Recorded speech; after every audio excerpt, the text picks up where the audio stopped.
তেলের দাম বাড়ানোর পরও বাড়েনি জ্বালানির সরবরাহ। দেখা দিয়েছে গ্যাসের সংকটও। তেল গ্যাস না পেয়ে আরও বেড়েছে ভোগান্তি। এতে ক্ষুব্ধ গাড়ি চালকরা। তারা জানান তেলের দাম বাড়ার পর পাম্প থেকে তেল উধাও।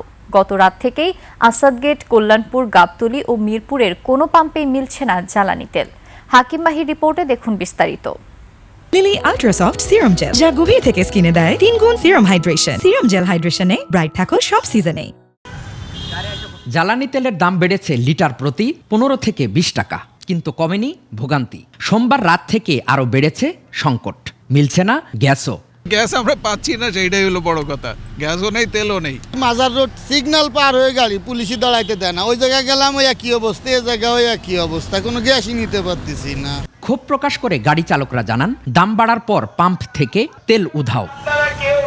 তেলের দাম বাড়ছে, আমাদের কষ্ট বাড়ছে। তেল তো অ্যাভেলেবেল নাই। দাম বাড়লেও ঠিকই, কিন্তু আসলে আমরা সুবিধা পাচ্ছি না। আজও 12 থেকে 15 ঘন্টা লাইনে দাঁড়িয়ে আছেন গাড়ি চালকরা। তারা জানান, না খেয়ে না ঘুমিয়েই তেলের লাইনে, খোঁজ নেয়ার কেউ নেই তাদের। রাত্রে 8টায় সিরিয়াল দিয়েছি, সিরিয়াল দিয়া প্রায় 10টা বলতে আছে তেল নাই, বন্ধ করে দিচ্ছে। এই পর্যন্ত আমরা কোনো তেল পাইনি।